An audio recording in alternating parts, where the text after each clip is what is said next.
अस्सलाम guys, welcome to my channel. और जैसे कि आप देख रहे होंगे कि कल मैंने अपना वीलॉग अपलोड नहीं करा, और वीलॉग अपलोड ना करने का सबसे मेन रीज़न आप देख रहे हैं।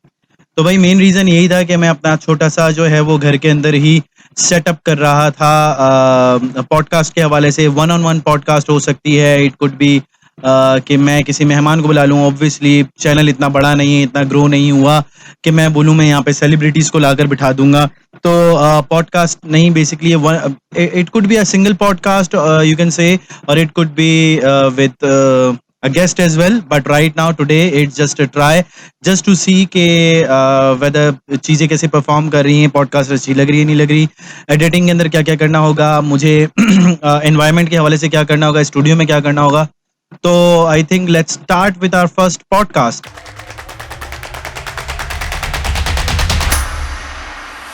जी गाइस, तो हम बात करेंगे वेस्ट इंडीज़ क्रिकेट के हवाले से। बहुत सारे मेरे दोस्त जो कि क्रिकेट को बहुत ही ज़्यादा फॉलो करते हैं, उन्हें मालूम होगा कि वेस्ट इंडीज़ क्रिकेट इस साल जो 2023 में इंडिया में 50 ओवर का वर्ल्ड कप होने वाला है, उसके लिए क्वालिफाई नहीं कर पाए, जबकि नेदरलैंड और श्रीलंका ने क्वालिफाई कर लिया है। और क्वालिफाई ना करने के रीज़न के अंदर से एक रीज़न, जहाँ तक मुझे लगता है, हम उस पर डिस्कस करेंगे, जो कि 2015 के एक आर्टिकल में सर गारफील्ड सोबर्स, जो कि अपने ज़माने के बेहतरीन ऑलराउंडर कहलाते हैं, उनके कहने के मुताबिक 2015 में उन्होंने कहा था कि वेस्ट इंडीज़ क्रिकेट को बर्बाद करने में आईपीएल का हाथ है। जी हाँ दोस्तों, आप लोग को पता है आईपीएल ने इतना पैसा दे दिया है कि उनका कहने का मकसद था कि 5 से 6 छक्के मार के 20-25 बॉलों पे 200 के स्ट्राइक रेट, 180 के स्ट्राइक रेट से खेल के एक खिलाड़ी आराम से अगर मिलियंस ऑफ डॉलर्स कमा सकता है। अगर आप देखें Jason holder, Andre Russell, Sunil Narayan, around million के करीब या मिलियन के आसपास के पैसे, या कुछ खिलाड़ी मिलियन से ज़्यादा पाउंड या मिलियन डॉलर से ज़्यादा कमा लेते हैं। विद इन 2 महीने के लिए आईपीएल होता है, और उस 2 महीने के आईपीएल में वो ईजीली अपने मिलियन डॉलर्स कमा लेते हैं। तो जाहिर सी बात है, जब एक शख्स मिलियन डॉलर कमा लेगा तो वो टेस्ट क्रिकेट के ऊपर क्यों ध्यान देगा, वो टेक्निक के ऊपर क्यों ध्यान देगा।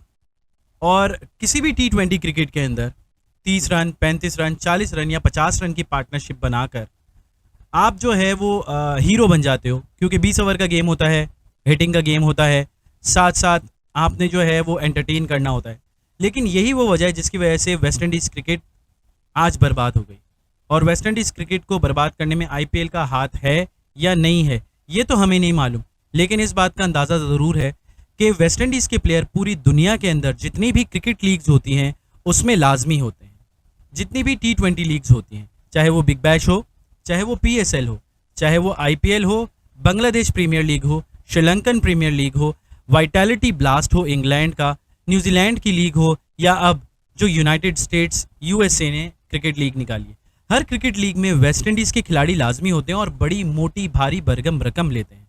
और उस रकम की वजह से उनका इंटरेस्ट अपने मुल्क या अपने झंडे के नीचे खेलने से ख़त्म हो चुका है। अच्छा, अगर मैं मुल्क या झंडे की बात करूं तो यहाँ पे आपने सुना होगा कि मैंने अभी ही आपके साथ ही इसी दरमियान में बातें करते हुए मुल्क और झंडा बोला। तो भाई मुल्क और झंडा डिफरेंट क्यों है? रीज़न ये है कि वेस्ट इंडीज़ किसी मुल्क का नाम नहीं है।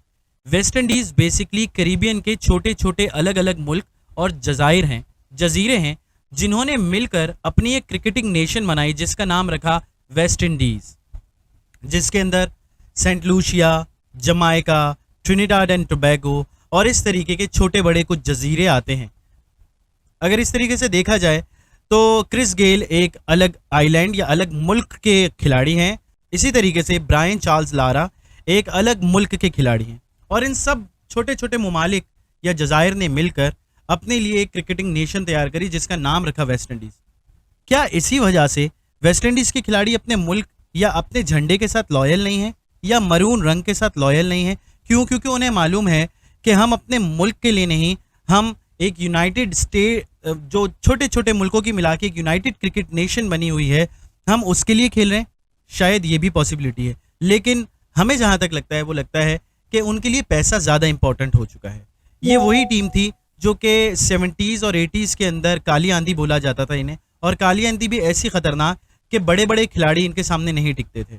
बड़े बड़े नाम Michael Holding, Joel Garner, sir Viv Richards, और अगर बॉलिंग में देखें तो Curtly Ambrose, Courtney Walsh, Brian Charles Lara, Carl Hooper, ये सारे बड़े बड़े नाम थे जो कि वेस्ट इंडीज़ क्रिकेट में खेलते थे। लेकिन आज कोई भी एक इंटरनेशनल खिलाड़ी ऐसा नहीं है जिसको आप लेजेंड की कैटेगरी में डालें। क्रिस गेल था, रिटायर हो चुका। Pollard and Sunil Narayan and also Andre Russell, बाकी के कुछ खिलाड़ी आजकल के T20 लेजेंड कहलाने के तो लायक हैं, लेकिन वो क्रिकेट के लेजेंड नहीं कहलाए जा सकते। अगर आप देखें तो टेस्ट क्रिकेट में आपको कोई भी खिलाड़ी ऐसा वेस्ट इंडीज़ की टीम से नहीं मिलता जिसको आप रेट कर सकें अमंग टॉप अदर बैट्समैन या बॉलर्स या इवन ऑलराउंडर्स। इसी तरीके से वनडे क्रिकेट की बात करें तो ब्रेंडन किंग के अलावा उनके पास कोई ऐसा इस वक्त खिलाड़ी नहीं है जिसको आप वर्ल्ड क्लास कह सकें। मेरा ख्याल है इसी वजह से आज वेस्ट इंडीज़ की क्रिकेट इस चीज़ का शिकार हो गई है कि जो टीम बड़ी बड़ी टीमों को शिकस्त दे दिया करती थी, आज वही टीम नीदरलैंड और स्कॉटलैंड जैसी टीमों से हार जाती है। तो गाइज, कैसा लगा आपको मेरा पहला पॉडकास्ट या पहली ऐसी कोशिश जो कि मैंने घर के अंदर ही छोटा सा स्टूडियो बना के करने की ट्राई करी है। आगे आने वाली वीडियोस के अंदर मेरी कोशिश ये होगी कि मैं ज़्यादा से ज़्यादा गेस्ट को भी बुला सकूं, कुछ लोगों को बुला के उनके साथ बैठ के बात कर सकूं और उनके साथ जो है वो अपने व्यूज़ और पॉइंट ऑफ व्यूज़ शेयर कर सकूं और डिफरेंट डिफरेंट टॉपिक्स लेकर आऊँ, ना कि सिर्फ क्रिकेट पे, बाकी और चीज़ों के ऊपर भी बात कर सकें। तो इंशाल्लाह ताला अपनी कोशिश जारी रखेंगे। तब तक हमारी वीडियो को लाइक कीजिएगा, शेयर कीजिएगा, सब्सक्राइब कीजिएगा और साथ साथ हमें डिफरेंट डिफरेंट आइडियाज़ दीजिए कि हम और कौन कौन से लोगों को बुला सकते हैं या उनके साथ बैठ के डिस्कस कर सकते हैं या कौन से टॉपिक के ऊपर डिस्कस कर सकते हैं। Thank you so very much. ख्याल रखिएगा अपना। अल्लाह हाफिज़।